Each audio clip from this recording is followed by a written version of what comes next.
Got it.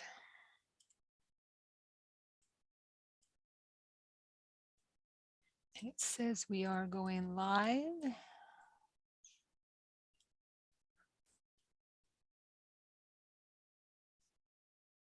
And we're live. Yay. All right, let me fix my screen here and make sure there's no feedback because that can drive you crazy if I don't mute the YouTube. Okay, we're here. Hello, everyone. I'm back. We are back with Preston. Hey, Preston. Hi. Good to be back again. Thank you for being here. And I'm really excited to have this live broadcast with Preston. So we do have some people here. Awesome. Michael Kennedy and Dolly. Dolly's here. Yay. Hello, both of you. Thanks for being here. Okay, so Preston, do you mind sharing a little bit about yourself, your background for people that are here that may not know you yet? Yeah, sure. I have 5 brothers and sisters. Number 5. Number 5, okay. I live here in Southern California, where originally from Chicago. Grew up skeptical of all things paranormal and UFOs and life after death and ghosts and all of that. Don't bother me with that ridiculous stuff. It's not true. I was wrong, obviously. Found out how wrong I was in 1986 when I heard a report on the news about a sighting over Alaska. And it's a super famous case. And they just joked about it on the news. Just made fun of it, really. And but it was interesting. I remember seeing this pilot thinking, that poor guy. That's the pilot with the that saw the UFO, right? Yeah. Yeah, he's Japanese, I think. Yep. Yeah, I remember that. Yeah. Captain Kenju Torochi. Okay. Yeah. And poor guy was grounded. They took his, job away from him. Eventually, he got to fly again, but I kind of suspected that. Even at watching it back then, I'm like, this guy, he's throwing his career away. I was right. But yeah, found out. Let me see. There was my brother had seen a UFO, chased it with his friends. My sister-in-law saw a UFO over Van Nuys Air Force Base. She had 2 friends with her. Saw gray ETs as well. Wow. Let's see. I had a friend who was a pilot, a flight instructor. She saw a UFO with her friend. I had another friend who had missing time with another person. All these people had witnesses with them. Another friend also had missing time. Wow. A person at work, her whole family saw UFOs. Her daughter ended up being abducted by Greys or taken by Greys. And another lady at work, Dorothy, she walks in. She's like, oh, yeah, I went and followed us home from the library. It's so weird. We live 5 minutes away. It took us an hour and 15 minutes. I don't know where the time went.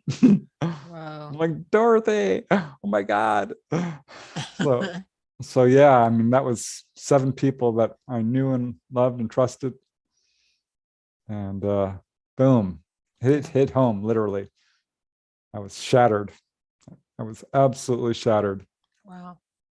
And how old were you when you had Yeah. that belief system crash, I guess you could call it? Yeah, young. I was 21. Okay. I could drink. I wasn't a drinker, but yeah, pretty young. So I think that may have helped somewhat. But I was very scientifically minded. I was all into science, analyzing, analytics, and just could not wrap my head around it. It took me a year or 2. Ended up buying every UFO book I could find. I ended up going to UFO conventions and meetings. I found out there was MUFON. I'm like, who knew that there was the Mutual UFO Network, people who study this, and became a field investigator. That was all kinds of fun. Yeah. Hard test. Yeah. I applied or didn't apply, but I talked to the Oregon, what do you call the head guy here in Oregon about it, Tom Bowden. And it was just, it was it was way too lengthy for me to be able to do that. And I didn't. So kudos to you and kudos to everyone that actually takes on that task. 'Cause it's a Yeah, lot of it studying, a was lot of work. it was tough. Took a lot of time. I ended up Mhm. going independent pretty Mm. quickly after a couple of years. And it wasn't just UFOs, mind you, because at this point I started to realize ghosts were real too. Because one of the ladies, the pilot, Sylvia, was like, "Oh, my house is haunted." I'm like, wait, what? Your house is haunted? She says, "Yeah, yeah," and described this incredible series of haunting events. And so did the lady at work. And the other lady, she's like, "Oh, I had a premonition." I'm like, "You did a premonition?" She actually came to work one day and said, "I had one of my dreams." I said, "What happened?" She says, "Well, this took place somewhere down in Mexico. I don't know where, but the school bus filled with children slid off the road and into a little pond. But it was just deep enough to completely submerge the school bus. And most of the kids on board the bus drowned. This is her Wow. dream." And I'm like, "Well, that's tragic." She says, "I'm really afraid it's going to come true." I'm like, "Well, God, I hope it doesn't. This is terrible." And of course it did. I went home that evening and it was on the news. It had happened that day. Was that the one in Texas?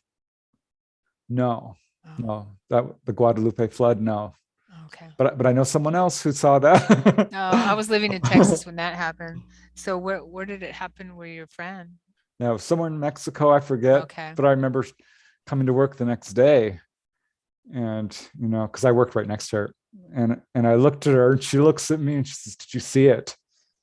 I'm like, "Yes, I saw it. You were right." She says, "I told you Mm. these things happened to me." I'm like, wow. I would later end up having a bunch of my own, but this was a rough introduction to the paranormal. I Yeah. mean, right off into the deep end. I started having out of body experiences at the same time I started becoming a UFO researcher. Mm. So my whole world was like, yeah. Ultimately, good news, I will say, Yeah. So because it was sounds like preparation, kind of flight school. yeah, yeah, I did not expect that my life would, take a left turn in the Twilight Zone, Yeah. but it did, and I'm all the better for it. Yeah. Thank you for sharing that, Preston. Oh, let's see here. Michael Kennedy, have you read the winning entry for Bob, excuse me, Bigelow's contest on consciousness, Mr. Dennett? Not all of it, um, but I certainly did read part of it. And I wish I had known about that contest. I might have entered. I think he won like Mm. $500,000 or something outrageous for first prize for Wow. a study into, I think it was near death experiences and out of body or life after death. And it was quite academic what he put together, probably well beyond what I could have done. So kudos to him. Hmm. That subject definitely needs to be taken seriously and have real science put forth towards it. Yeah. And so yeah, Jeffrey Mishlove, I believe, was the guy who actually won. And it's amazing. I think people have no idea how much evidence there is in support of life after death. And Yeah. it's pretty much conclusive. Personal experience, of course, is always the best Totally. because you can Yeah. read anything you want. And that's what I would call like fragile knowledge. It's Hmm. something you can believe, but you don't know. You never know until you have personal experience. It's really the only pathway to true knowledge, Yeah. which is what I would recommend everybody do. Just don't believe anything. You have to learn to develop the ability to access true knowledge. And that will sort of strengthen your belief system. Hmm. I don't even like that word, belief system. Yeah. A You're knowledge knowing. system. You're Yeah. knowing. Yeah, that's so different than beliefs, isn't it? Is you just know. It's when you have direct experience, it's a knowing that no one can tell me, and I know that I hopefully speak for people who have had, like you, President, had their own experiences. No one can tell me this is not real and this is not true.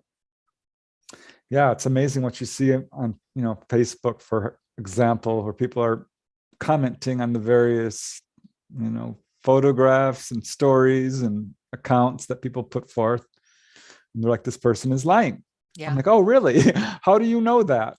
Right. What gives you everyone has the right to their opinion, of course, but I just wish people would be a little bit more understanding of the difference between belief and knowledge. Mm-hmm.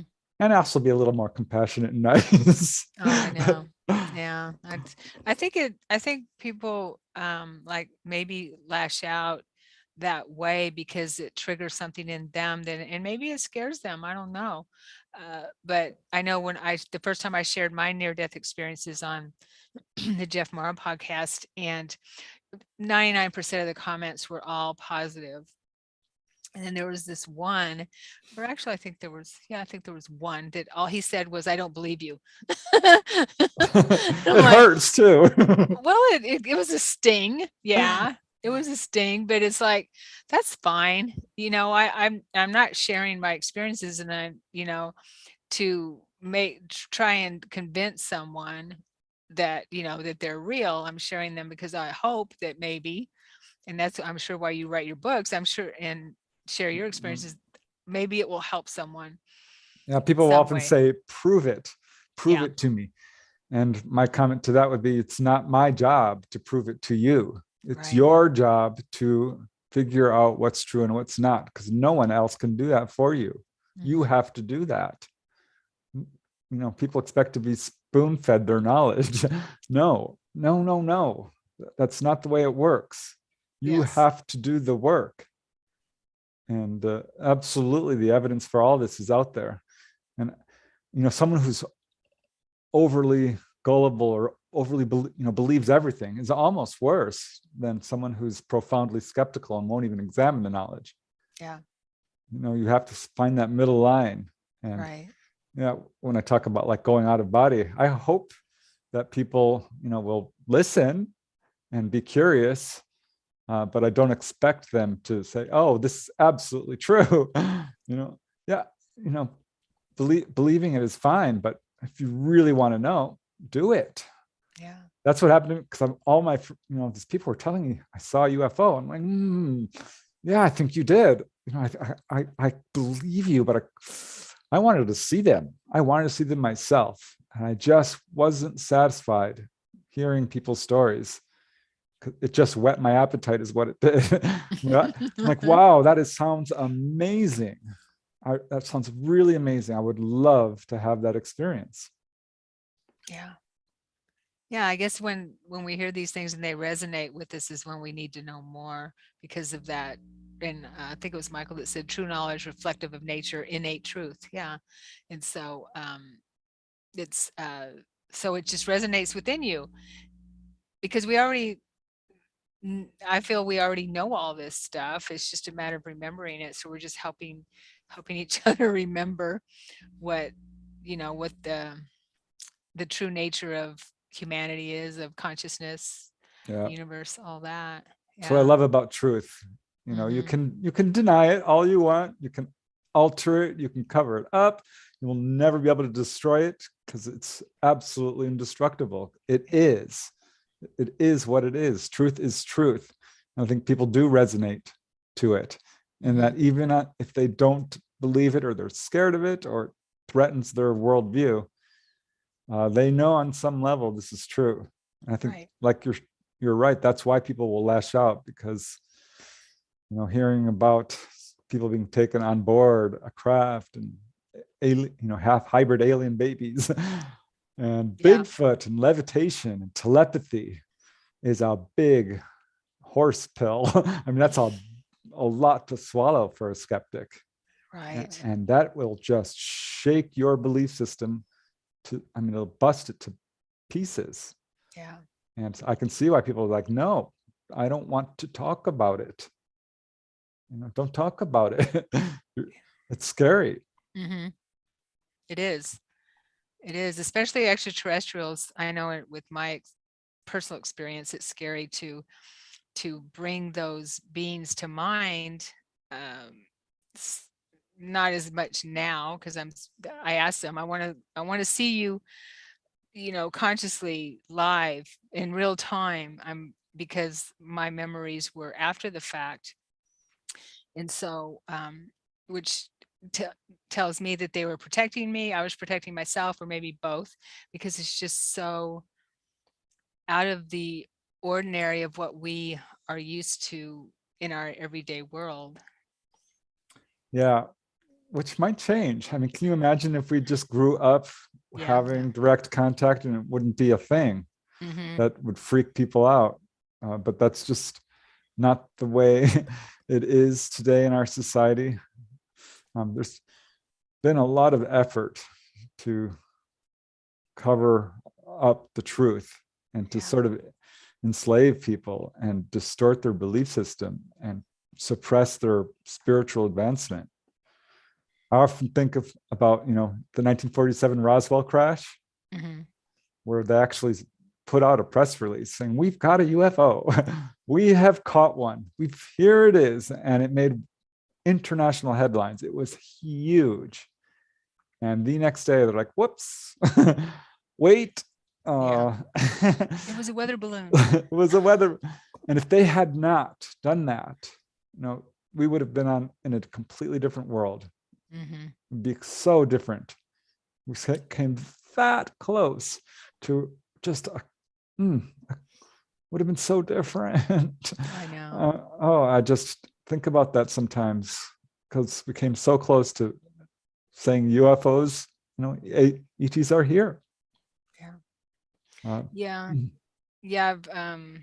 Understand that we're, probably that's 70, 80 years ago, 80 years ago or something like that. So yeah, I've heard that we're about 100 years behind in our evolution, our growth, our technological, spiritual, all of that. I guess you could call it mainstream and the population, humanity. Although I do believe the secret space programs and already have these technologies because of the nefarious deals that were done back then, like you're talking about. So I believe I know to be true that it's not going to be. I feel like it's going to be in our lifetime, Preston, where we're going to have that type of openness to other dimension or extraterrestrials. They may be human-like more, or whatever, but we're going to know that they're from other planets and are here, interacting with us on a regular basis. What are your thoughts on that? I mean, I think that there's hybrids. I feel there's hybrids walking around already anyway. Yeah, yeah, I think so too. Yeah. I sure hope so, Sharon. I really hope so. Because I've been doing, UFO research for over 30 years, and sort of pounding against a brick wall. Yeah. I'm trying to, get people to just even talk about this in a way that's, without ridicule, and just take it seriously. And I think once an idea's time has come, you can't stop it. It's a wave, it's a tsunami that sweeps across the world. And when an idea's time has come, you can't run from it. Right. There will be no denying the truth. And I know ETs could very easily do this. They could just come down in a very widespread way.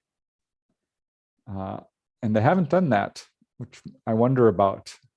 Probably it's for our own good, because, there's going to be a lot of people who would have their belief systems utterly shattered and are so fear-based in their thinking that they've bought into, like they're coming to eat us for lunch. Or, oh, they're so superior to us, we must worship them, they're gods. When neither is true. Right. They are us, we are them. That is the message I hear from almost every contactee. Seriously.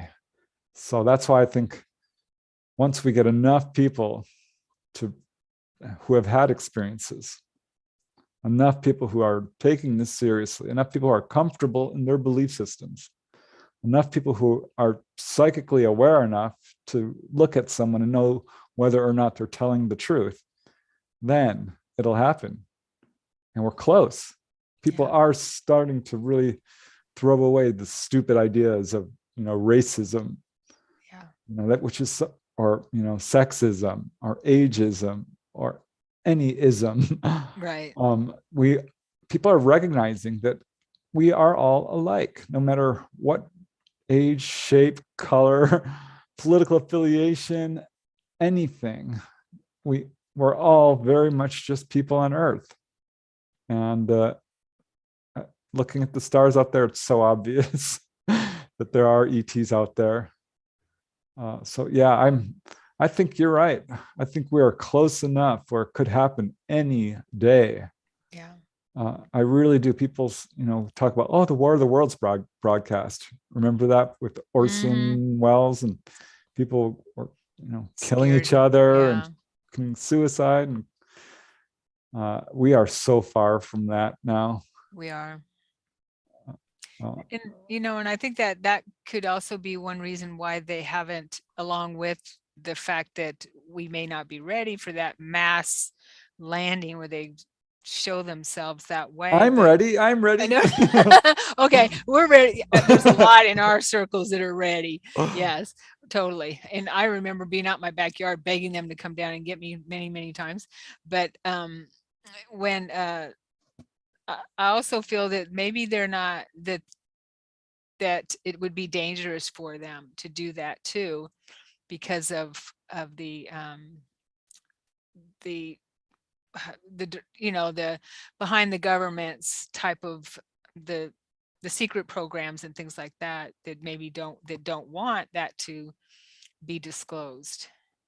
Yeah, it just blows my mind that there's this small segment of people with such phenomenal control over everyone else, which doesn't have to be that way. Yeah. If everyone just shook off the shackles. I mean, it's so easy to say and idealistic and optimistic, but yeah, I am an optimist. I can't help it. And I feel like we've made so much progress and there's no reason that, these 1%ers, as people are often call them, right, should be, exerting such control over people. Yeah. It makes no sense to me. There is enough food for everybody. We all know how to, get together and, build a house for somebody and, clothe people and feed people and educate people. Yes. There's no reason we can't do this. And I think that's what the ETs are really sort of pushing us toward. Well, I don't want to use the word pushing, but encouraging, I guess, would be the best way of putting it. Because that's what they are doing. I think about that 1954 meeting at Edwards Air Force Base, where ETs came down and spoke directly to our world leaders, Eisenhower. This sounds crazy, but the evidence for it is pretty darn good. You're talking about with Valiant Thor? I'm not sure if it was Valiant Thor in particular, okay. But apparently in February of 1954, was it 52? No, it's 54. There was a meeting at Edwards Air Force Base with President Eisenhower and a bunch of leaders in politics and religion and business and science. All were there. And ETs came down and basically said, we want you to disclose. And we wouldn't. Yeah. We wanted their technology. And they're like, no, you're not ready. You need spiritual education. And there was sort of an impasse. Yeah. And this is a famous meeting, which took place in the US here in California. I suspect that this was something that was done in a number of different countries around the same time, where ETs are like pushing world leaders to say, listen, you need to announce our presence. You need to let your population know. You need to work on this. You need to stop messing around with nuclear power. And they didn't, our governments did not cooperate. And that's why I think, because this was 1954, and this is when the UFO started landing. This is when people started getting taken on board. This is when UFO waves started happening regularly. This is when they started doing a grassroots movement to enlighten humanity. They're like, fine, you're not going to disclose. We will do it. And we are going to go to person and pull on board the people who are helping humanity the most. And this is the pattern I absolutely do see. People who are taken on board, yes, they do follow families, genetic lines. But the pattern I've seen, which is real strong, is that people are being taken on board are doctors, they're teachers, they're social workers, they're artists, they are inventors. They are people all along and up and down the line of people who are good people, working for the betterment of humanity, for the enlightenment of humanity in some way. And that's who they're helping. That's who they're healing. That's who they're trying to wake up. If you have any psychic ability, they love that. They will pull you on board. Like, here's how you do it. And this is what we're seeing. So they are working very hard to get us to the point where we can go through their sort of open official contact event without completely freaking out. Right. And more once we have enough people, and we're so close, who are ready, who have reached out, who have had an experience, who are in a space of love and truth, then it will happen. It will absolutely happen. And I think most people on Earth are ready. I really do. Yeah, I kind of feel that we've lost a couple years with this pandemic thing. And, there's something inside me that tells me that it could also be a distraction away from disclosure. Even, another, like we may have been reaching a place of disclosure, and then this was I'm just gonna say it, and this was a distraction to stop that from happening again. I just feel like things, when we get to some place where, because I first met you at Contact in the Desert when you were doing talks there, and there were people talking there about it coming very, very, very soon, that type of thing. And this was the last year they've had it, in person. And so I feel like that was one of the reasons why this happened. That's just my personal opinion. Yeah, I certainly wonder about it, because it's a big world event. There seems like a real push and pull on the forces of good and evil, if you will. I know it's not black and white quite like that. Right. Yeah. But I find it interesting that this pandemic hits, and then boom, in 2020, the first half, right when this all came down, the number of reported encounters to New Fork and MUFON doubled. Okay. Absolutely doubled. So I'm like, wow, was this an uptick in actual encounters, or was this an uptick in awareness? Either way, it's a good thing. And, yes, this is, people use that word pandemic. I don't know. I'm not an expert on this, but we can't rule out any possibility, right? And I'm wondering about that. Is this in a deliberate attempt to, enslave, exterminate, suppress people? And I also feel like, as much as these people who are in power think they are in control of the population, they're not. There are forces of good out there who are far more wise. Yeah. Because anyone who's making bad decisions is clearly not on the right track. They're damaging their karma. They're on the wrong side of history. They're wrong. If you're committing evil, that's wrong. It's just plain wrong. And the people who are truly in power are the enlightened masters. They are the ETs. They are the population at large. And when this pandemic hit, yes, it's a lot of bad news, a lot of strife and suffering, but a huge silver lining came along with it. which is people discovered how valuable family is and had to be with their family and stay there Right. and Yeah. discover what love is. And now we have another interesting thing that I always kind of wonder about, the what they're calling the Great American Walkout or the Great American Resignation. Oh, yeah. Everyone quitting their jobs and saying, I'm done. Screw you. I am not living this way anymore. I am tired of living this way. And that's another sort of sign that there's, careful orchestration and guidance to everything that happens.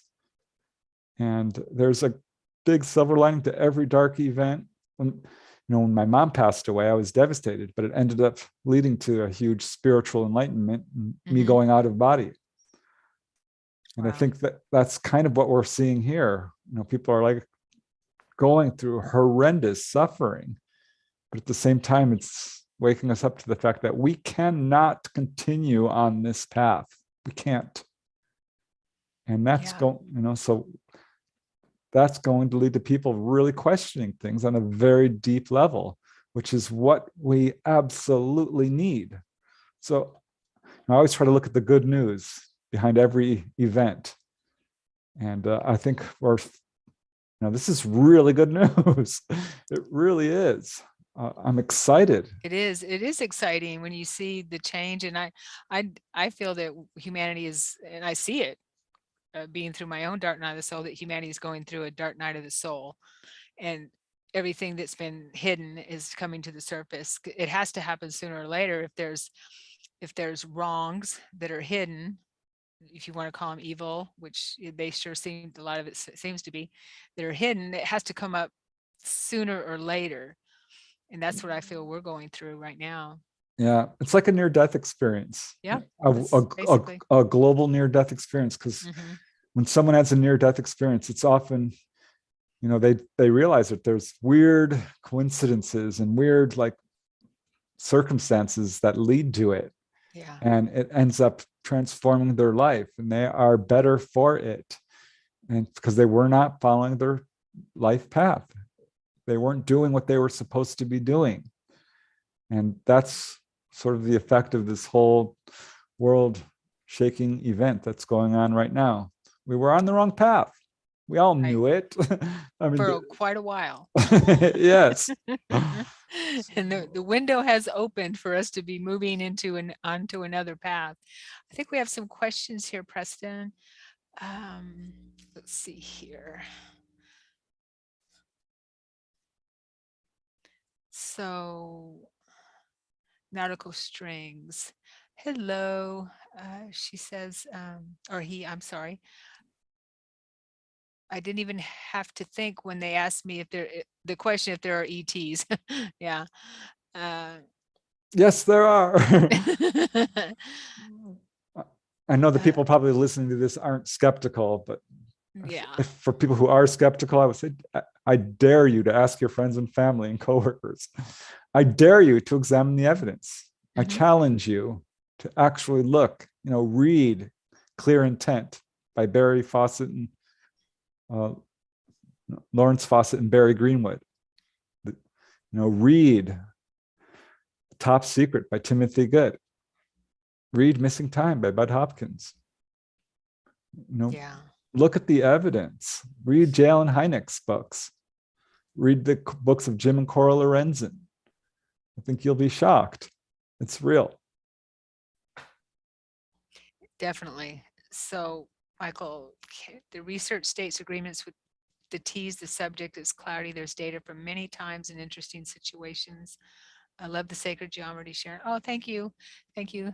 Let's see. They also take our DNA. Nautical Strings says, not sure what they're referring to there. Oh, here's a question. What are your thoughts on cattle mutilations? I don't like that subject. It's grim, but I have looked into it because people are tying it to this phenomenon, and ended up, avoiding it for as long as I could.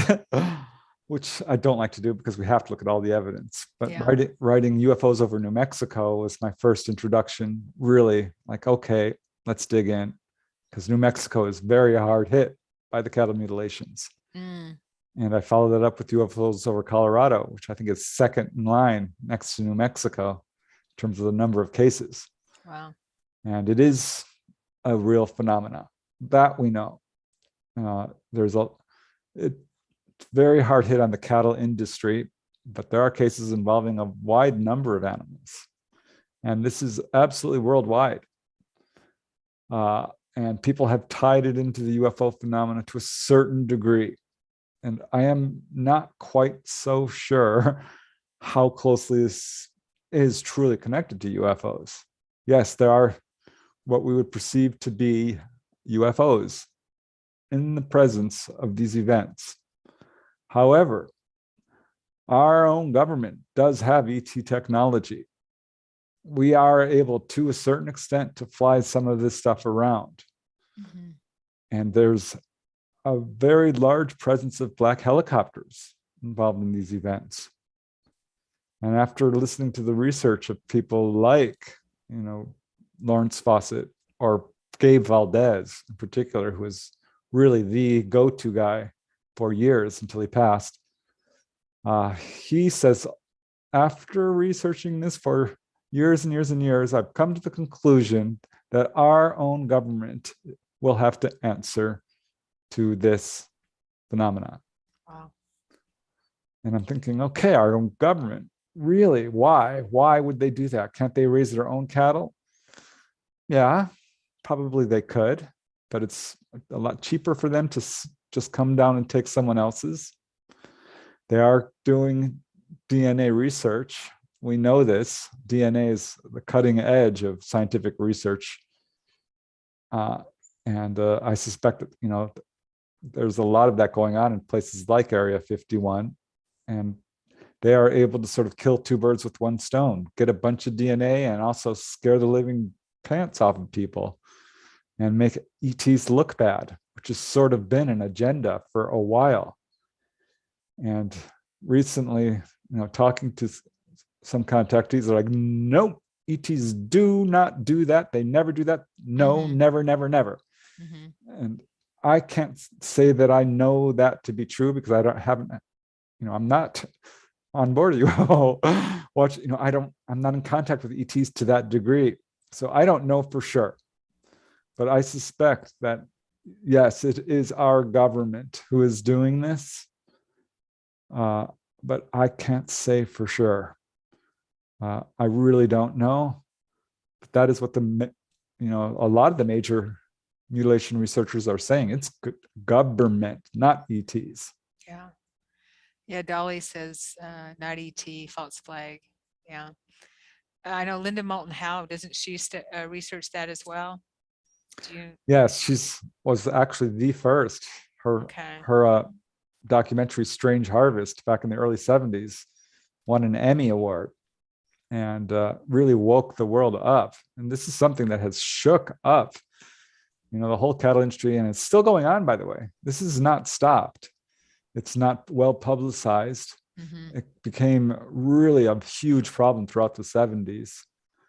And a lot of cattle farmers have suffered real badly. I mean, one cow can cost you a couple $1,000s. And it is really a big problem, which has gone all the way up to the highest levels of government in those states, where they put forth commissions like saying, well, it's predators. No, it's not predators. It's Predators not. Can't do that. No, it's not satanic groups. People say, well, this can't be humans because there's laser-like cuts and there's no blood and they're being dropped from above and there's all these weird things going on. I'm like, well, hold on a second.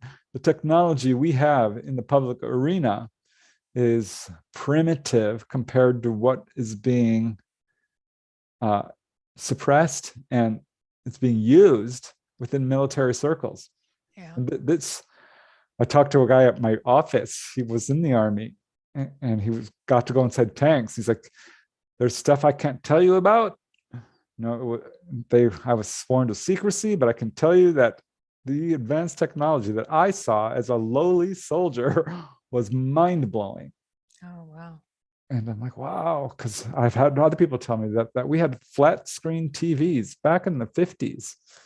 And we didn't have those until what, like the late 90s or something? Yeah. And come out into, and the cell phones and the internet, all that stuff is far older than people realize. I heard, when I did research into UFO healing cases, which was another thing that was suppressed to a certain degree, even though pretty much every major researcher was getting cases, this was not being talked about. And I found reports from whistleblowers who apparently have talked about some of these UFO crash retrievals where technology was taken from craft as much as they could, because there's stuff they take out and it bloop, goes right back in, or it dissolves. They cannot take it out.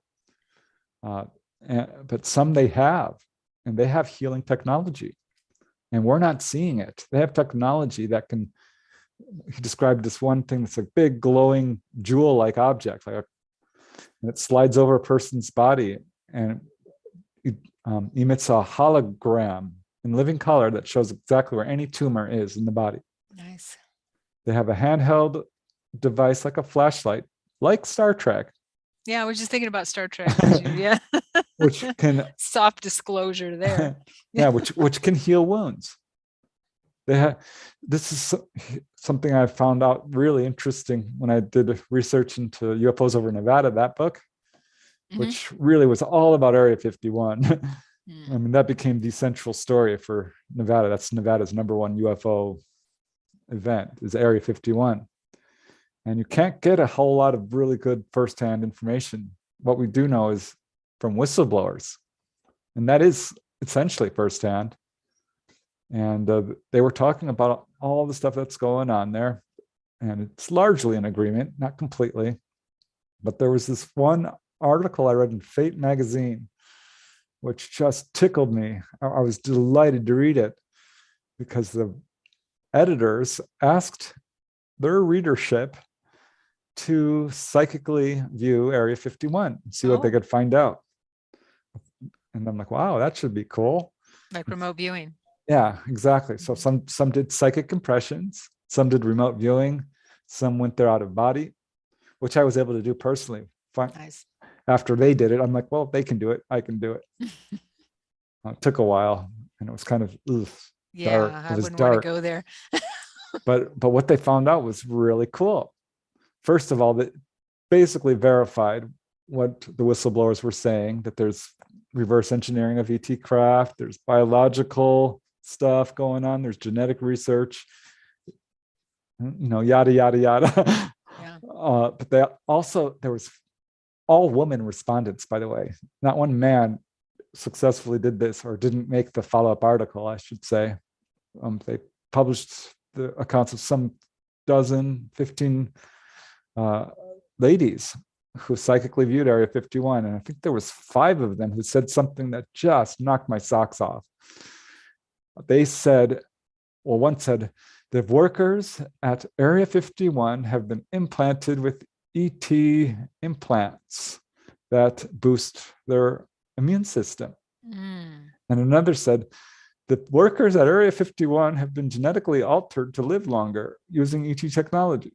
And another said, they all went down the line saying variations of that they have used ET technology to extend their lifespan to the point where they live twice as long. One lady said, they're so altered, they're practically not even human. I'm like, oh my God, they're using ET technology for healing on them. But what about us? Yeah. The technology is being suppressed. We get the opposite. So yes, we do have the technology to do these cattle mutilations in the way that is people thinking it's ETs. Is kind of my point. Right. So I believe and have memory of my own that we used to live a lot longer. Yeah, according to the look at the Bible and Noah and Methuselah, and which makes that's just fascinating to me. What went wrong? Because research into longevity didn't really start until, you know, the modern day calendar. Because we know in the Middle Ages, you know, the year 300, 400, 500, Yeah. people were living to, you know, the lifespan was about 30 to 40 years old. Okay. And it remained that way for hundreds of years. And only the past 200 years has it went from 30 to 40 to 40 to 50 to 50 to 60. And now we're seeing, you know, the centenarians explode in number. It's just crazy. You know, Betty White, what a blessing. I wonder if she was a contactee. I really do. Right. Because Yeah. I see all these little patterns in contactees, and she's got them. I once saw her on Password, you know, that game show. I remember that. Yeah. And which, you know, you're supposed to, someone reads a word and someone else is supposed to guess it with a clue. And she was the one who was guessing, and her partner turns to her and breathes in to give the one word. And before this person could say a word, Betty turns to her. I think the word was yogurt. She says, yogurt. And that was the secret word. And everyone went, woo, woo, woo, woo, you know, Twilight Zone. They freaked out. She was psychic, super psychic. And that's a sign, you know. And then she's just all about animals. Betty White is a huge animal rights activist, huge. And I was shocked, you know, when people were doing her memorials, that she was a UFO activist as well. I did not know this. She had a show, and she put Major Donald Kehoe on and UFO witnesses and said UFOs are real. Now, she never admitted to a sighting, as far as I know, but Yeah. I wonder, because here she's doing all these things. She's I guess she very didn't want influential. to. Yeah, I guess she didn't want to be treated like poor Shirley MacLaine was treated when she came out with all her disclosure about her experiences and things like that. Yeah, I did a YouTube video on UFOs and celebrities, because I was involved in a case involving two super famous celebrities who, you know, won't come forward and did not grant me an interview, but they were there. And you know who, I mean, you would know them if there are a lot of celebrities who have been taken on board. And it was amazing. I found like 80 of them. Wow. And these are, you know, people who are famous. Muhammad Ali, you know, people within sports, football players, soccer players, basketball players, a long list of musicians, from John Lennon to Miley Cyrus to Demi Lovato. Just found Roma Downey Jr. saw a UFO. Oh, okay. She did not make my list. She just recently came out. But a lot of them. What's the nanny? Fran Drescher. Oh, yeah. So these are people who are very influential in society. Yeah. And Jimi Hendrix, he talked about his sightings and said, of course, there's going to be big changes. Of course, Jimi Hendrix had experiences with extraterrestrials. He is probably one himself. It reminds me of the mantid you have behind you. Your drawing. Yes, true life case. Is it? Yep. Yeah. So I love mantid beans. Can you share a little bit about the drawing and what that? Yeah, this particular case comes from a lady by the name of Jeannie, who I met at a UFO meeting. And we started talking, and she told me she's a contactee, and I'm like, oh, can I interview you? And she said, sure. And let me use her real name and everything. And she ended up seeing mantids. She had a lot of fear with her experiences, never quite reached that point where you overcome your fear and get all the spiritual good stuff from it. Yeah. So that's unfortunate. But a lot of people are seeing the mantids. And the people I've talked to who have overcome that sort of fear barrier, man, oh man. One guy I talked to, he recently passed away, but he was the subject in one of my books, Kevin Kamin. Gave me such a great interview. He's a Navy medic. And what a story. He met these mantids by being invited on board. uh, it turns out his bunkmate on this Navy ship was a contactee, and turns to Kevin one day and says, I'm a contactee. Did you know that? And Kevin's like, yeah, right. He's like, no, for sure. They took me when I was a little kid. When I lived in the Midwest, I go on their ships. They took me to their planet. Kevin's like, really? Because his bunkmate was fearless. Whenever they would go off in foreign ports, his bunkmate would order any food, fish eyeball soup, and just gobble it down. It didn't matter. He was fearless. That sounds so gross. And so Kevin's like, all right, if you are really in touch with aliens, I'd like to meet your little green friends. Direct quote. And his friend, who I call Lewis, that's not his real name, said, okay. And comes back and says, all right, they're going to come tomorrow. Get ready. This is while they're on the ship, in the Atlantic Ocean. Wow. And the next day comes, and his friend comes down to the cabin and says, okay, Kevin, they're up on deck. Go on. You'll see them. And Kevin's like, yeah, right. This is a Navy ship. You got to be out of your mind. So he goes up on deck and sees this gigantic UFO right alongside the ship, a quarter mile off. Huge. Said it was absolutely beautiful, stunningly beautiful, with colored lights, super obvious.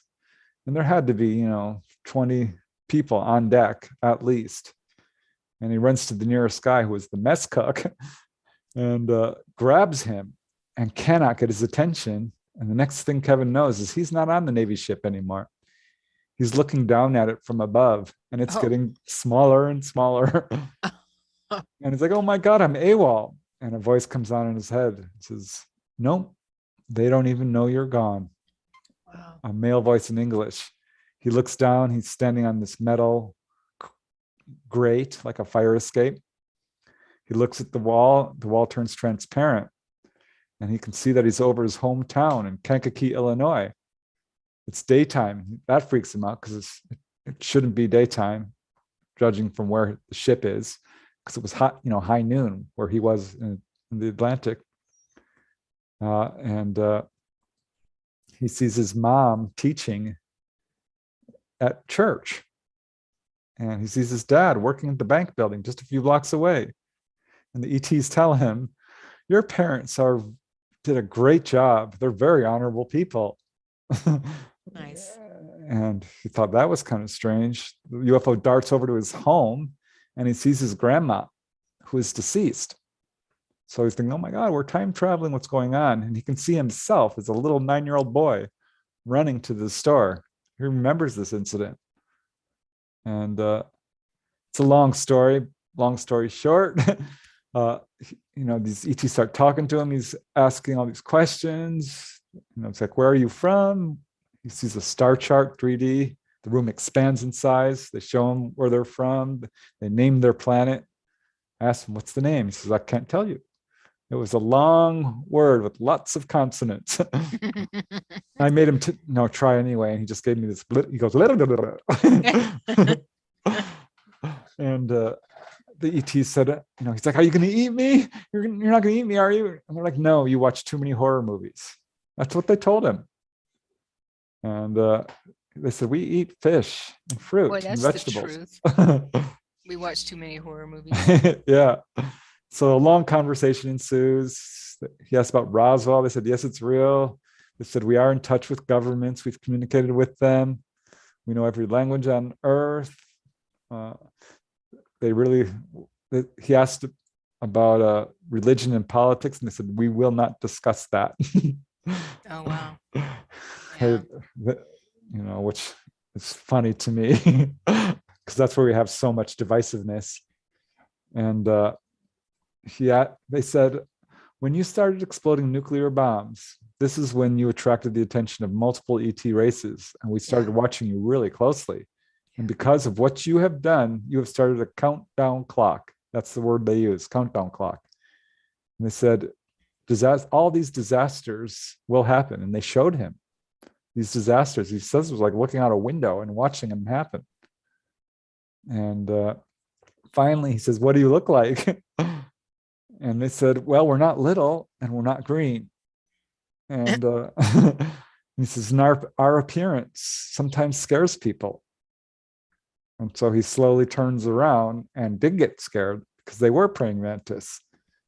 And he said, I'd shown a picture. He's like, "It's not quite." I met him in a conference down in San Diego. He says, "The picture is close, but it's not quite right." And he described it, which is very much like this. He says, except in his case, the eyes were bigger and rounder. And they were 15 feet tall. Oh, yeah. And I'm like, "Kevin, really 15 feet?" Because I hadn't heard that from anybody. And I interviewed a number of people who've seen them. And they always said anywhere from 6 to 7 to 9 feet tall, but usually around there, 7 feet tall. And he's like, "No, 15 feet, I'm telling you," because there was 3 of them. They were sitting on what looked like white stone chairs on a dais in the center of the craft, or this room that they were in. And one stands up and walks over next to him, and he looks up at it and he says, "It's more than twice my height. I'm over 6 feet." And I'm like, "Oh, wow." And he would know how to determine how big the extraterrestrial is because of who he Yeah. is. Yeah. There people in the military are trained observers. Right. You have to learn how to observe what you're seeing, record it, memorize it, and think objectively. He's a medic. We are depending on him for our life. This is a good witness. Yeah. And he's looking up at this thing. He says it was like standing up next to a basketball board. That's how tall it was. And he said they were bone white, just white, and their eyes were big as basketballs, and they had enormous heads. And he said they oozed intelligence. He said he felt like an idiot next to them. They were just so darn smart. And the one next to him is fiddling with this panel, which he said was up to like almost neck high, just chest high, with little oven dials and amber and green and red lights. Very plain mostly. And turns to him and says, "Would you like to go to our planet?" And I'm so mad at him, Kevin, for what he said. He said, "No, take me home." I get it. He was scared. I'm like, "Why did you say that?" He says, you don't understand. This is scary. I was awake. This is a fully conscious experience for him. It was, that's hard. And he was trembling. He actually pinched himself to the point where he bled, trying to wake up. And he couldn't. This was happening to him. And he says, their eyeballs were bigger than my head. I felt like I was going to become a specimen. And he says, when it reached down, and he says it had sort of pinched your hands and grabbed his shoulder, and he screamed and blacked out and woke up hyperventilating in his bunk back on the ship, which wasn't where he had started up, by the way. He was on deck. So he's screaming and he's covered head to toe in sweat. He's hyperventilating. And his friend Lewis whips open the curtains and is grinning ear to ear and says, "Say, so how did you like your ride?" Kevin could have socked him. Was he there with him? No. Oh, okay. Which is a shame, because perhaps that would have, reduced the fear factor. Yeah. And he actually did forget most of this. It drained from his mind to the point where all he knew is he had been taken on board. He did not know what they looked like, except for maybe brief flashes of, something alien, and brief flashes here and there. It was after he was honorably discharged 2 years later, I think it was. And he's watching a nature show. I'm sorry, this makes me laugh. He's watching a nature show on praying mantis. And it does a close-up on one of the mantids. And it comes flooding into his brain. Shook him. Triggered. Yeah. That's one of my favorite mantid stories. That's awesome. I love that. Thank you for sharing that. Yeah. think we have a couple questions here. Uh,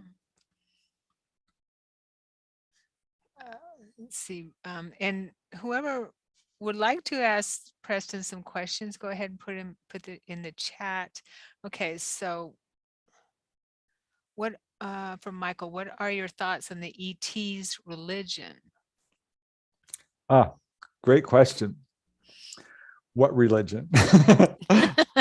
They don't, I have not yet to find anything that we would call a fundamental or strict structured religion. There is some indication of, like Betty Andreasen talked about seeing a phoenix, and this was a big symbol for them. A winged serpent it does appear on some of the badges of some of the ET's jumpsuits. And I found that interesting because Jim Sparks had a very similar experience. The Greys showed him a phoenix. I'm not saying this is, a religious, but it's sort of along those lines.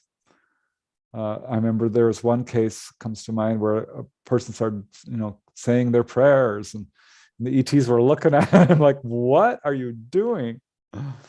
But the lady I'm interviewing now, who is the subject of my next book, Dolly, she's in chat. She's in chat, yeah. Yeah, she's the subject of my next book, and she did ask about this. I mean, she's a fully conscious contactee, and she asked about Jesus, and they told her he's an enlightened master. He came to help you all, enlighten you, and that's it. And they don't have religion, not like we think of it. Their religion is basically studying the universe. She says they're very nerdy. They are all about studying, and their government. There's no galactic federation, according to Dolly. There isn't. Their religion, their government is ethics, moral law, compassion, oneness. The fact that we are all one is really what it comes down to. And that there's a symmetry throughout the entire universe. All beings follow the same basic template of humanoid form, and that ETs throughout the universe work largely in cooperation. And that religion it doesn't play a role in their society. There's no money either.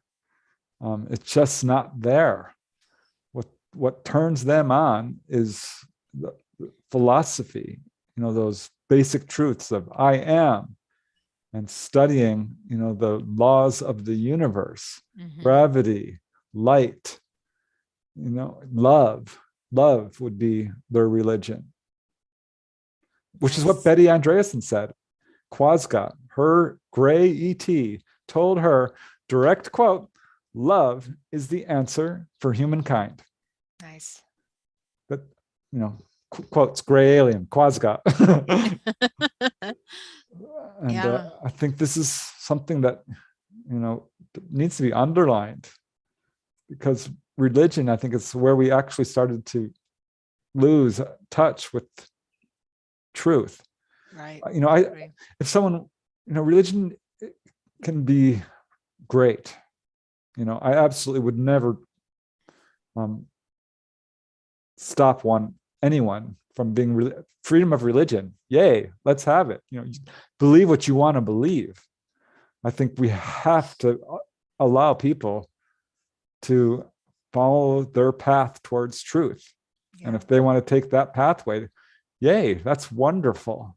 I read Butler's Lives of the Saints, and boy, was it interesting, because they were enlightened. These guys could levitate, read minds, heal you, commune with wild animals. And they did it through meditation on God. It's awesome. Wow. Yeah. The religion for the ETs is source. They do believe in source, creation. So I think but there's no structured religion. Yeah. It doesn't really make any sense, the way our religions are. And when Jesus is walking the planet, he didn't start Christianity. Christianity was formed and started after he died. But Yeah, poor guy must yeah, cringe when people are like, Jesus, using his name as almost a curse word. I know, right? It's like, oh Yeah, wow. he's yeah. And all he said was love each other. That Love each was other totally. that was his basic message. Hmm. Yeah. All of them, Buddha, Muhammad, all of them said that. I think, yeah, and I love what you're saying, Preston, because I do believe that because we've become so westernized, that we've lost our and I don't think we ever lose, I don't believe we ever lose our connection, but we've lost our awareness of our connection with source, with God, oneness, all that is, whatever you want to call it. And that's has a lot to do with how we've gone astray, right? It doesn't have to be the God on the throne or anything like that, which is, I believe that's a false narrative written by these religions for control, the judgment, the control, and all that. And the only way I see that religion might have its place, like you were saying, is for community and to connect. But you don't need religion to do that. Yeah, I will Yeah. say that people who have a near-death experience, by and large, who are religious, move away from religion. Yeah. And I see this with experiencers as well. In fact, I can give you an example of a gentleman from Utah who was very religious. And at age 24 was taken on, a gray came into his room and was taking his 4-year-old son. And he's like, wait, I'm going with you. I don't want my son to be scared. His son wasn't scared. And he looks at this gray and recognized him as a friend, as a teacher, as a guide, which shocked him because he suddenly remembered all these UFO events throughout his past, which he had denied and explained away and not thought about.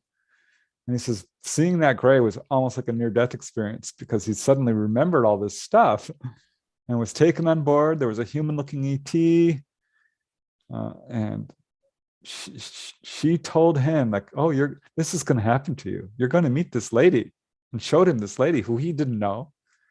And his little 4-year-old son was playing with another little boy who neither of them knew.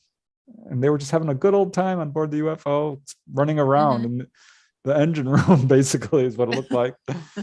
And it turned out that boy moved into their neighborhood some 6 months later, and they were friends for 6 years. Nice.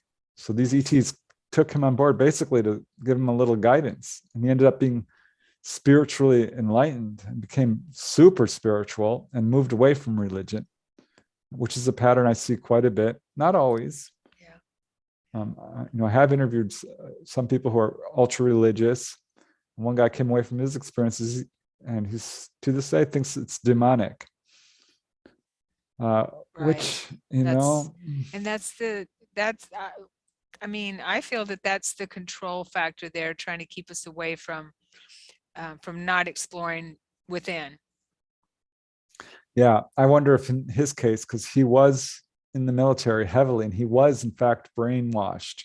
They sat him down and did this to him, drugged him, the little black and white lines. Yeah. A whole deal. He says, I was the victim of an experiment. And so I think, he was MyLabbed. Okay. Basically is what it comes down to. Yeah. So I think that might be what's going on in his case, and perhaps in a number of these cases where people have negative experiences. Yeah. That makes sense. But I ended up researching, I don't like the word demon, but I researched that subject. And I bought all the books, and I read everything by Ed and Lorraine Warren, and all the way down into ancient writings about this, and even all the way down to Roman times, and where the word was used more as a muse. That's what it meant. Your muse, your demon was your muse. It didn't mean didn't have negative connotations at all. There's a lot of words like that. And so it kind of evolved over the years. And the fundamentalist definition of, one of those bad spirits. Yeah. and the work of Ed and Lorraine Warren shows that, yeah, there probably is stuff like that out there, but it's not ETs. I can tell you from my own research into it that they are separate phenomena. That is something that is a haunting, and it's vicious, and it's destructive, and it's bad, but it's not a UFO. It's not an alien. It's not. So people who are, because I get it, some feedback on this fairly often. People are like, why are you saying that these are ETs when you know exactly what they are? They're demons. I'm like, no. How much research have you done into what you're talking about? Yeah. Look it up. Research this firsthand. Please look it up.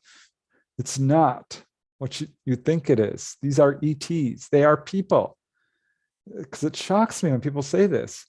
And my answer to them would be, okay, let's say that they exist, which means that angels exist as well, right? In fact, there's probably more than them, because according to classic, Christian theology, it's mostly angels, and a small portion are fallen.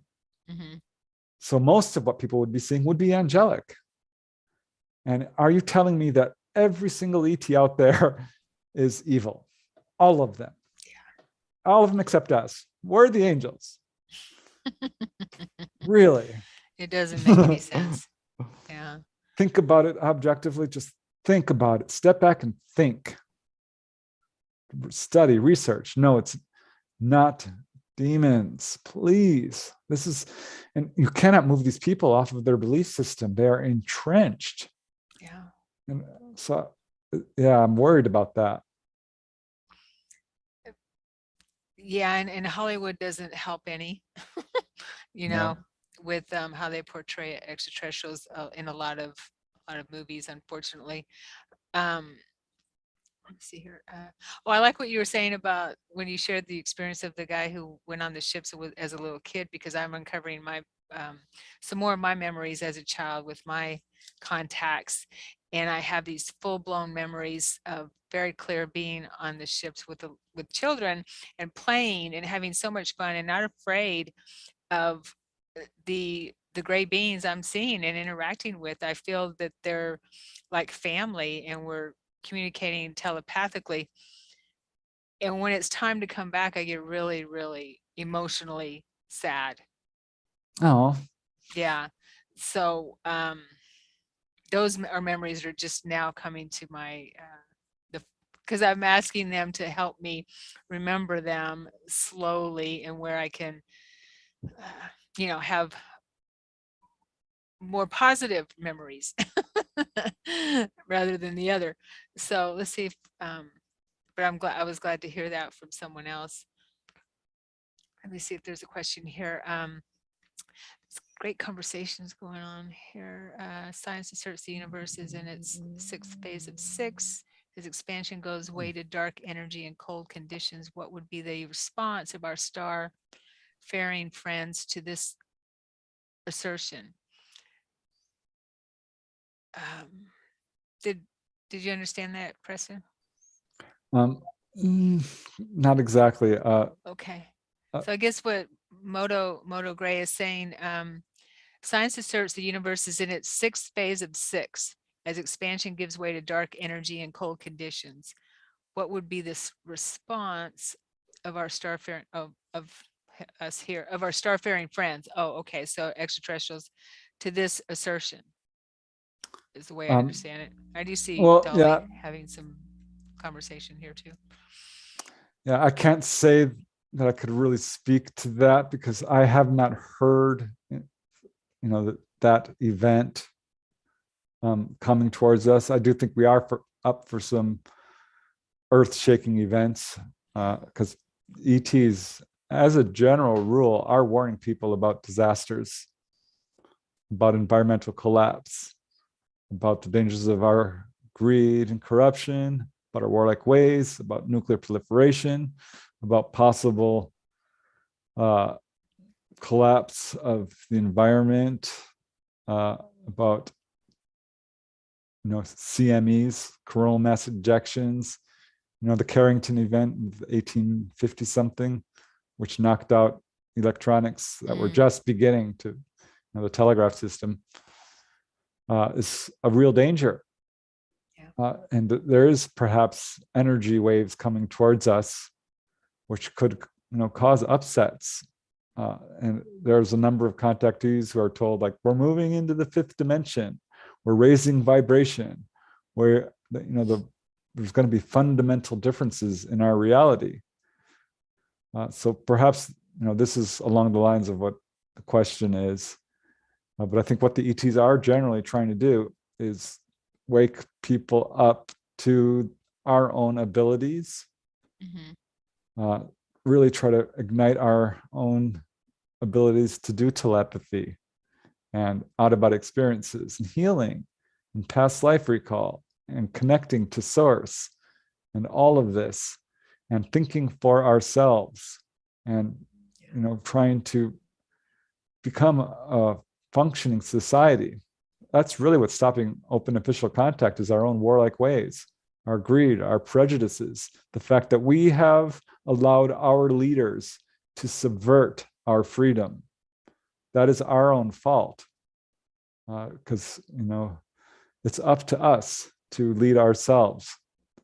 And we have been given free will and autonomy, and the ETs could come down and could all worship our alien overlords, but they are not going to do that. That would not be helpful to us. We have to solve our own problems. And so the ETs are doing what they can to prepare us, to educate us, to guide us for all of this stuff that we're going through. But ultimately, it's up to us to solve our problems.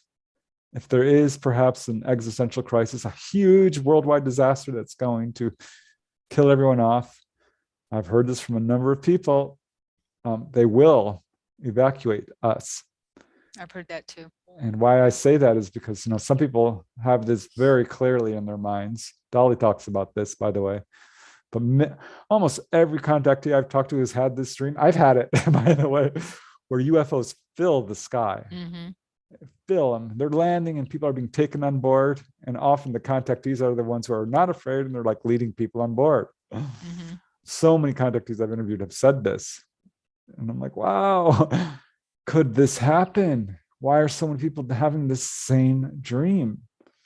I'm excited about that. I think that could be what they would do if something like what, that guy who, asked the question is talking about. That would be the action I think they would take. I hope it doesn't come to that. But I remember years ago calling my sister and saying, because I had those same impressions, and it was during my communications with them, if a UFO lands in your yard, get on it. Yeah. So that was probably around the same time other people were having those types of impressions and dreams and stuff.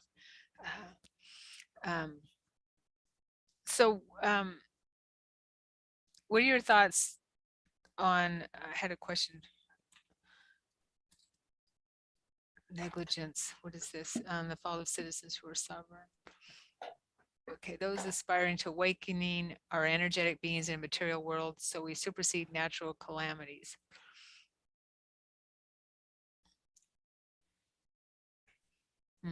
Okay. I'm not, I guess this is, I'm not sure what, like a rapture experience. I'm not sure what he's saying there. Marlo, if you could clarify if that's a question or not. Okay. I did interview one guy who's religious and had a very nice encounter with human-looking ETs. He was with his, two friends skateboarding in New Kensington, Pennsylvania, years ago, and a UFO drops down out of the sky. A window opens up. There's two human-looking figures. He's like, "Take me on a ride. I want to go on a ride. I want to go on a ride." And next thing he knows, he's facing the other direction. He's waving goodbye to the UFO. His friends have no memory. And over the next 3 weeks or so, he recalls that he was given a ride, was taken on board. And there were human-looking ETs who we said were absolutely perfect. They were perfect beings, almost angelic. So he's one of the people who's, goes towards the other side. He thinks they're probably from the angelic realm. And last time I spoke to him, he says, there is going to be a rapture type event.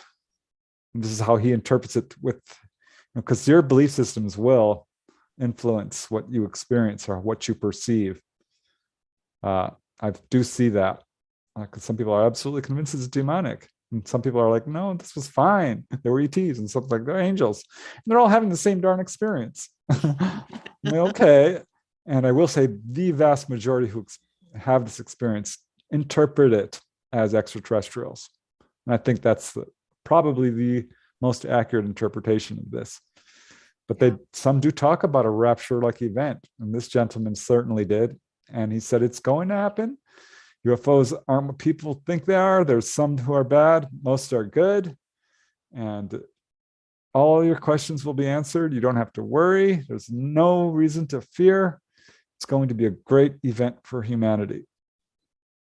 So I think he's basically saying the same thing. Right. That at some point we're going to have open official contact. At some point we may be scooped up and taken to a new earth. Those who are ready, those who are able to communicate and those who accept the pathway of good and truth and love and compassion. And where some who aren't ready may recycle, die and come back on a planet and go to this type of society where they're still learning. That's part of the reason we're here. Yeah, that's fine. It's fine. Yeah. Dying is not the end of the world. No, it's not. It's like moving to Hawaii, is how I always put it. It's great. You will love it. Trust me, the flowers. Oh, it's great. It's beautiful. So no need to fear. We're all going to be fine.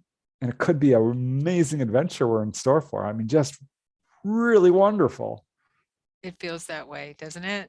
Yeah, I agree. It feels that way. I had a vision recently where I was standing there with my guide over like an overhang on top of a mountain top, looking down on the planet, but some type of scene. And he was showing me the new world, and he called it the new world. And I felt so much love from it. Tears are just streaming down my face, where we are in that place you're talking about, like everyone is in that space of loving each other, being kind to each other, talking to each other as we walk down the street. We're not separating from each other. We're not afraid of each other. And in a community type of thing, if someone's hurt, then those around that person come together to help them. We don't just videotape them. We help them, right? Yeah, and things like that. And we have elders who are, we don't have a government per se. We have elders, councils, and things like that, that take care, or that are in charge, I guess you could say. That type of, like Indigenous peoples have, and we have that type of a society where we are one together, and there's no monetary system like we know it. We help each other. We do things for each other. It was amazing. There was so much more to it, but it was really my heart just expanded as I was watching it. I felt from him that it's not that far off for us. Yeah, that's, money. If ever I had a chance to ask ET questions, I'd be like, can you help us get rid of money? I know, right? Let's just not do that anymore. That whole system is so, yeah. And money wasn't around forever. It used to be very much a barter system. Yeah. So I know it's possible. And what we really do need to do is teach morals and ethics in schools and meditation. Right. And how to go out of body. Can you imagine? Yeah, let's talk about that. I wrote that book, Schoolyard UFO Encounters, where they show themselves to kids on playgrounds. I would love for them to teach UFOs in schools and then go out on the playground and call down a UFO. It lands, the ETs come out, because this is happening. It's already happening. Oh, that'd be so amazing. This is a great place to do CE5 work. Mm-hmm. That's what I want to do. I'll be a UFO teacher at There you school. go. We'll come in, we'll all go out in the playground. And like, all right, kids, let's get in a circle, meditate. Here it comes, wave to the UFO. It lands, the ET steps out. That's so That'd be cool. So awesome. Well, that sounds crazy, Hey. but it happened at Rua, Zimbabwe. Oh, that's right. That's right. We talked about that on one of our talks together. Yep. Yeah, I know. Got 100 It's- cases. Yeah, I mean, the children are so open, and that was one thing I wanted to say when I shared my experiences with being on the ships with the children. They're so open, and they're not as we're not as children aren't as conditioned and programmed as we are as adults. Yeah. So it's a lot easier. When I was a little boy, we had new neighbors who were East Indians and the others were Iranians. And we would all play together, and I had never even occurred to me that they were anything other than like me, because they were. And I was shocked when I grew up and realized that people actually dislike each other. Isn't I was that like, crazy? what? And they disagree on things. I was super naive. I'm like, what? We don't all agree on the truth? There isn't just one truth and people are disagreeing? There's war? I had no idea. Yeah. Yeah, children, they know. We can learn from children, that's for sure. You need to teach us how to be, how to act. Yeah. We think we're teaching them. They need to teach us how to act. Yeah. Love kids. They're so cute, so wise. They are, and they just get it, they get it. As long as we don't fill them up with all that Yes. crap that we've learned, throughout the years. They're unfiltered. They will walk up to you and tell you the truth. Mhm. Yeah, I know, right? The truth. Go figure. What the heck is that, right? So let's talk about our experiences. Yeah. Got a Oh little my bit of time gosh. left. I love that subject so I know, much. me too. And for anyone who out there listening, if you haven't done it, do it, try it. It's super easy. It's as safe as sleeping. There's three main obstacles. And this is what stops people from going out of body. Number one, fear. Mhm. They think, oh, that sounds scary. What do you mean going out of your body?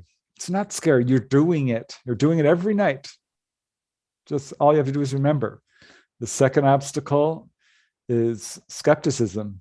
Oh, I couldn't do that. That's too hard. Only yogis do that. I'm like, no. You're already doing it. We can all do it. It's really easy. It takes just a little bit of effort. And you can start having them almost right away. I've taught people. I remember once I was conducting a class and the student came in, read the flyer, which I gave a little bit of info. She says, I had my first one already the day before class. I'm like, that's how easy it is. Yeah. Yeah. And the third obstacle would be laziness. People are like, I don't have the time. Yes, you do. Stop watching TV for an hour and devote an hour to meditation. Mm-hmm. It takes 5 minutes of meditation each night to do this. You can do it. Yeah, totally. Yeah, I agree. I've been consciously traveling since around 1999, and it was the death of my stepfather that I started having spontaneous out of body experiences, because I think you said your mom passed, right? When you started having yours? Yeah, it wasn't so much spontaneous, kind of. I did see her, she passed away in 1984. A few months later, I saw her spirit. I didn't think it was her spirit. I thought I was crazy. Yeah.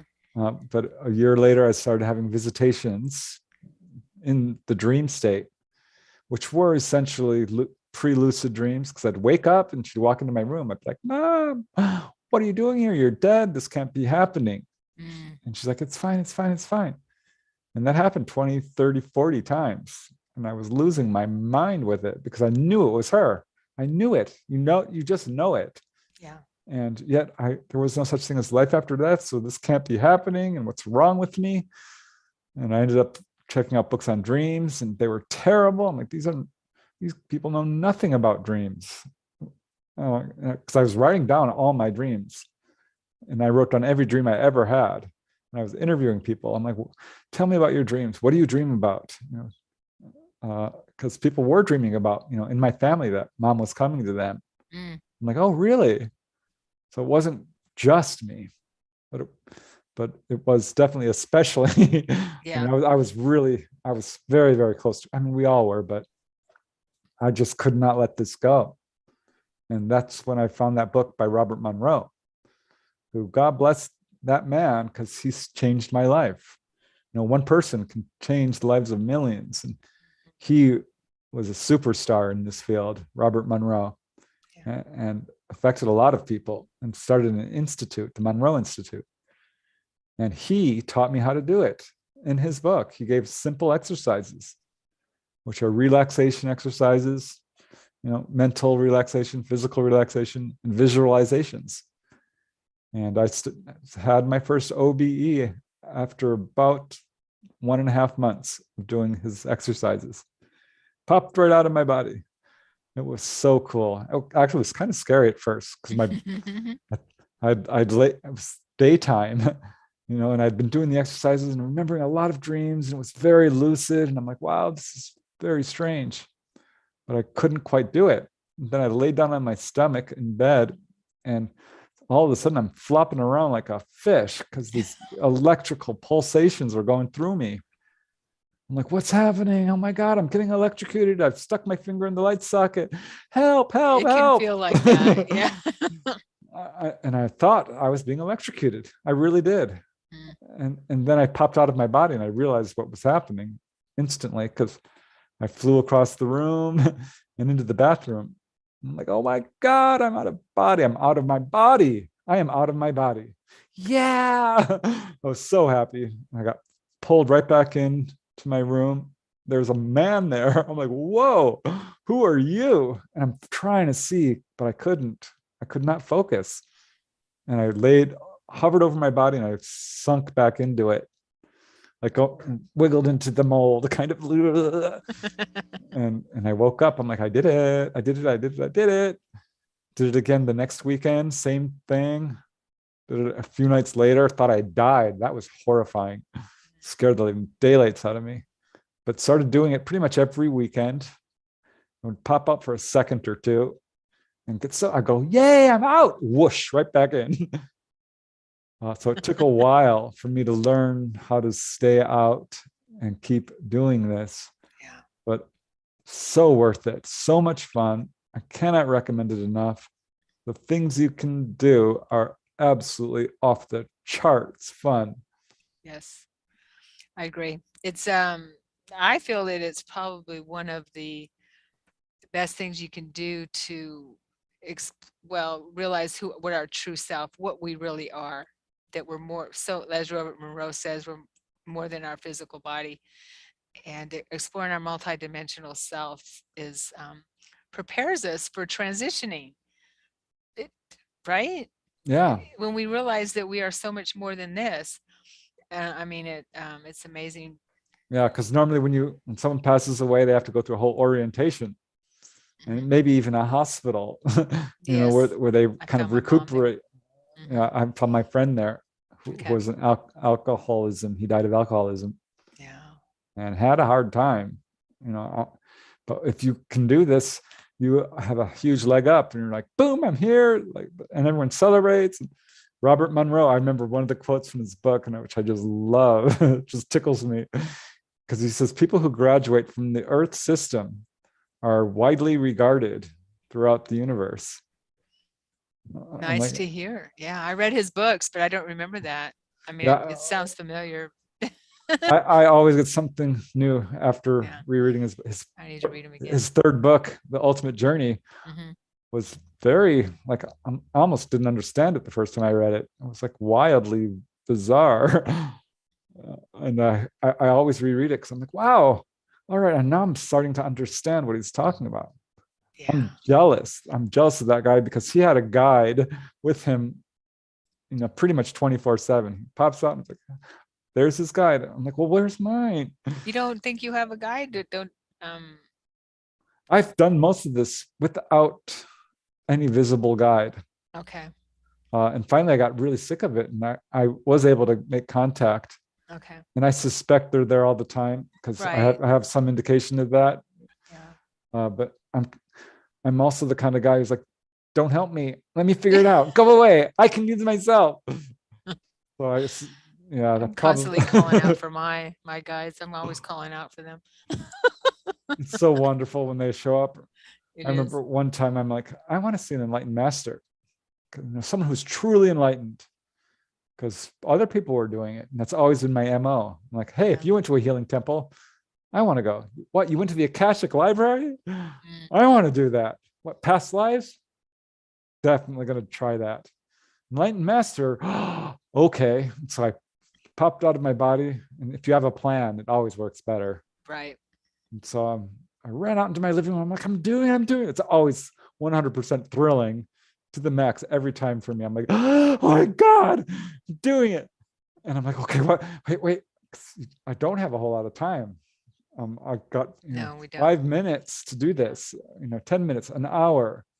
Once you get good at it, you can do it all night long. But Yeah. Consciously, it's difficult to stay out for I mean, an average out of body experience, I understand, is from, and I know this, and I'm sure you do too, is from a few seconds to maybe 10 minutes at the most. Is average. At the most is 10 minutes. yeah, But as you get better at it, you can stay out. You can, because I've done it where I'm out, then I come back in and go back out, come back in and go back out, still in the same scenario. Robert Bruce, another leader in this field, said, Mm-hmm. 10 short out of body experiences are better than one long one, because you're probably going to forget most of the long one, which happens. Because I've had those long ones, and I'm like, shoot, I only remember bits and pieces. Yeah. But the longest has been pretty much all night. But I did Nice. go in and out. But this one time I popped out, I'm like, okay, I want to see an enlightened master. I want to see an enlightened master. That was my command, because you give a command, sort of an intent. Like William Buhlman says, yeah. Yeah. And this lady appeared on my balcony. She was gorgeous, just this beautiful blonde lady in a long flowing gown. And she floats into my house. I'm like, look at you. Wow. And she says, she grabs me, my arm here, and my hand, and my elbow. And she looks me in the eye. She's blonde hair, blue eyes, pretty lady, and says, keep your eyes open. I'm like, okay. And we flew upwards super fast. I mean, she jerked me so fast, I closed my eyes immediately because it scared me. Like, she could have given me a warning, but she didn't. I mean, she tried to, I guess. But so I opened my eyes immediately, remembering what she said. And she's letting go and she's flying away. And I look down and I'm being deposited in this field on the other side. Because you can recognize the other side. It's super bright and glowy, right? Mm-hmm. Mm-hmm. And so I'm in this field. I'm looking around. I'm like, wow, look at this. And there's a man in front of me, about 10 feet away, floating on a wooden chair. It's your basic table chair. And he's got a beard, white hair. He looks like Obi-Wan Kenobi. The typical master look. Like Alec Guinness. He really did. He looked a lot like that. And the chair is floating about an inch or two above the ground. And I run up to him, or kind of not run, kind of doing, leap, float. Right. And I'm looking at him, and my urge is to sort of fall to my feet and like, oh my God, look at it. But I'm like, okay, just keep calm. I'm not going to worship him. I'm just going to look at him and let him know I love him. And I'm looking at him, and I was, God, what did I ask him? I said, do you have any advice for me? And he did. And he gave me like a Japanese cone. You know what that is? A riddle. Oh, okay. A cone is CKOAN, is like a little haiku. Oh, okay. That you have to sort of figure out. And this, I've gotten this before from these people. They don't just like. They don't answer your questions directly. no, they won't, they're not going to give you a lecture. They're not going to tell you what to do. No. They're going to guide you. Hmm. And he gave me this one sentence, and he spoke out loud, which was also unusual because it's often telepathic. Yeah. But he spoke out loud and he punctuated each word. He said, I'll never forget this. When you do something, do it absolutely. And I said, what? And he just looked at me and a tunnel opened up behind me. I'm like, no, and whoosh into the tunnel. And I'm sucked back down to the lower planes, and boom, I'm back in my body. And I quickly write it down. I'm like, when you do something, do it absolutely. What the heck does that even mean? When you do something, absolutely do it. That's not what he said, right? No. Mm-mm. So I That's finally different. I wrote it and I looked up the word absolutely. And that's when it came to me what he was trying to say. Absolutely in the dictionary means without condition, positively, without expectation, without attachment. Mm. I'm like, oh, without attachment. That's in every spiritual book you pick up.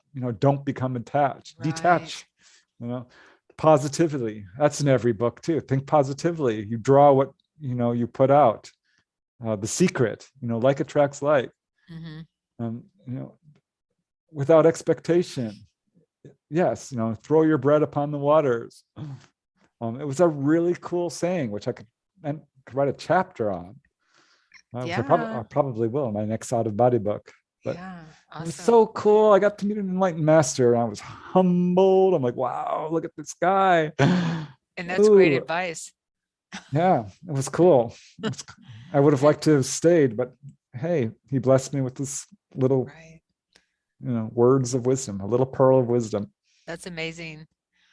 And speaking of out of bodies, and you have taught classes, I also teach courses. So we are excited to announce that we are going to partner up on an out of body and lucid dreaming course starting in March. So this is the debut of the announcement. So I will have information in the details if anyone's interested in joining us, because I know it's going to be a lot of fun. And yes, we will teach you how to do it. mm-hmm.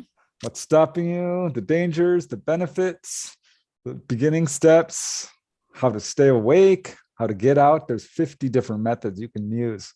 I'm not kidding. There really is. Yeah, no, there's so many. And how to stay out too, because yeah. once you think about your body, boom, you're back. So there's and how to work through fears too, right? Yeah, all the meditations, get real deep into it, starting with the beginner's approach, and then work on up to advanced stuff that you can do. Yeah. Because boy, visiting a healing temple, I want to teach people how to do that. That's so much fun. Oh man, there's nothing like it. There really isn't. There's nothing like it. I look forward to going to bed every night and doing my exercises. And I don't get out of body every night. Sometimes I'm more tired than others, or sometimes it's not conscious. I turn into a dream or something. But it's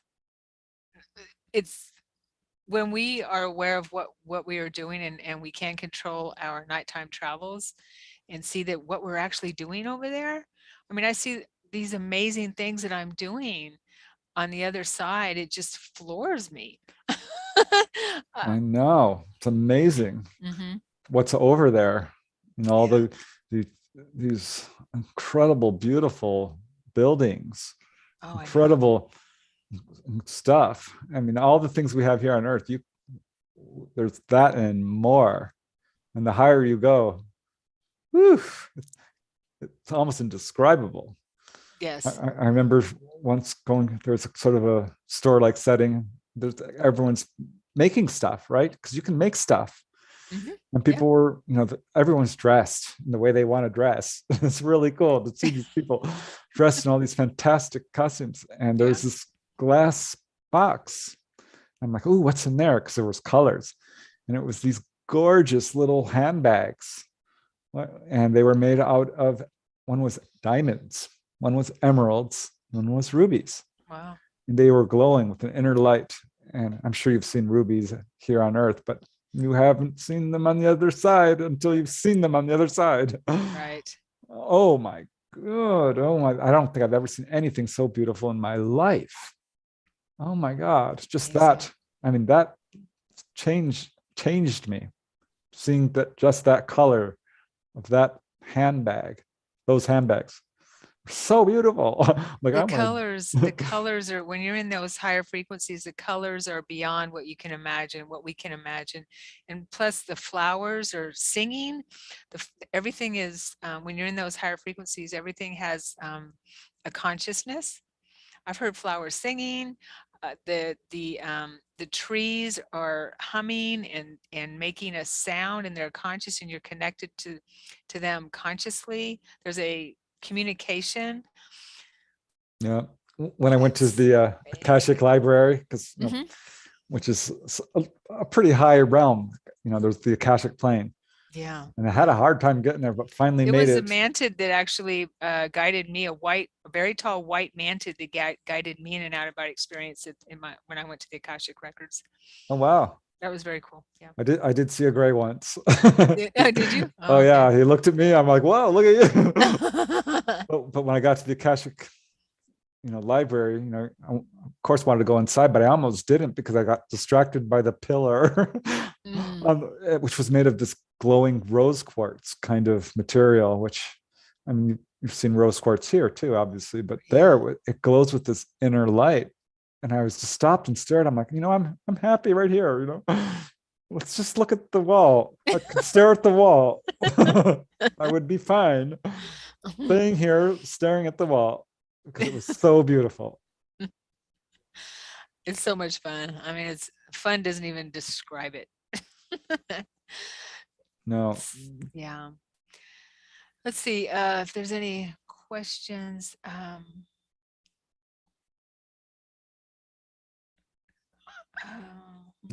certainly excited about this course, though. I know, me too.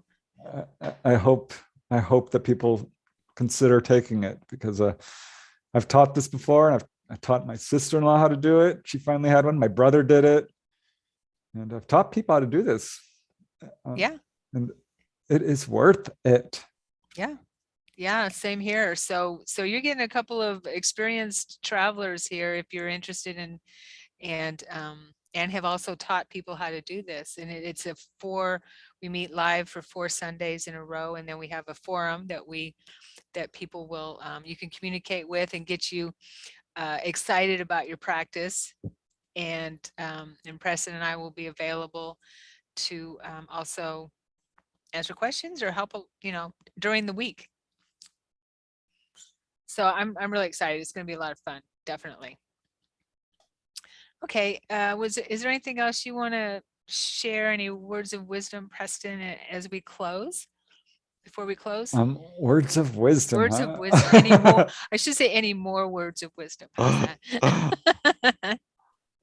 Yeah, my words of wisdom would be have fun. That's how I end all my YouTube videos. It's important. Everyone's like freaking out here on Earth. Like, oh my gosh, life is so hard. Yeah, it's hard, but it's also a lot of fun. And you don't have to worry. The universe is safe. Yeah. At some point, you're going to graduate and you're going to be fine. So have fun, meditate, sing, laugh, follow your excitement, garden. That would be a big piece of wisdom. I think if we could grow a lot of our own food like we used to. People say money doesn't grow on trees. I'm like, well, actually, it does. Oranges, they grow on trees. Yeah. Lettuce grows right out of the ground. Mm-hmm. That's money. You can grow your own food. So that would be something I would definitely encourage people to do. Yeah. And plus it's we're getting back to nature. And that was another thing I forgot to mention in that experience I had where I saw what my guide called the new world, was that we were in tune with the planet again. Yeah, the Native Americans had it right. Mm-hmm. They were not polluting their planet. They weren't, had not completely come to peaceful peace among all the various tribes, but they certainly understood that they don't, pee where you drink. Yeah. Yeah. They Don't understood. pollute. Yeah. Yeah, that the, Right. the importance of the, the spirit which moves through all things. They knew. They were very spiritual people, all of them. And there's a lot we could learn from, the indigenous peoples across our planet, like the Australian Aborigines. Oh yeah. I love that culture. They were very, very spiritual.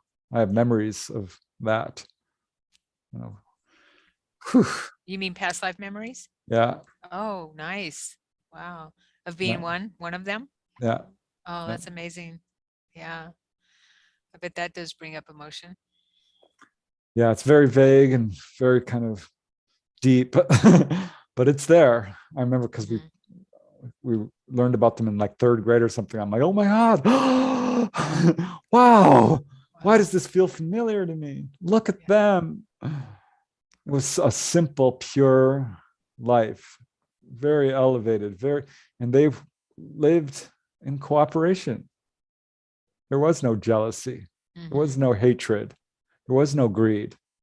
It was all oneness. There was no sense of self, even. You Right. were one with everyone around you. Yeah. That's what we're moving to. Definitely.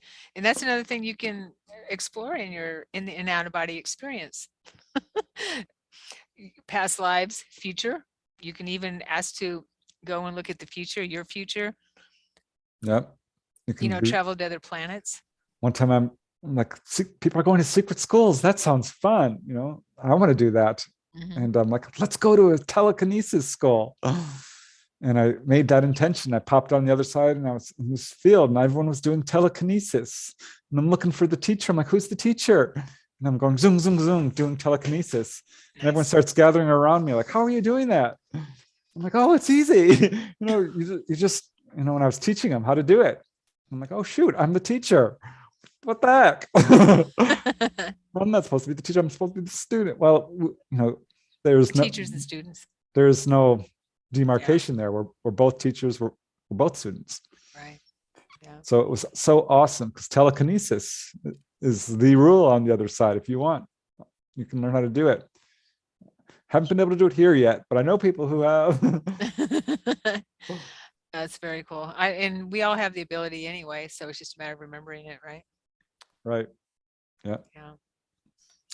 Okay. Well, thank you once again, Preston, for being here and for chatting with me. It's a joy as always. Always. Yes. My pleasure. Thanks, Sharon. Of We always course. have fun. Yes, we do. There's just so much to talk about. We could talk for hours and hours. And thank you everyone for being here. I really appreciate you. And if you haven't already subscribed, please do, all that YouTube stuff, and comment on how you enjoyed the video as well. And we do hope that you will join our course. Again, I'll have the link down in the details. And I hope everyone has a amazing evening. Ciao.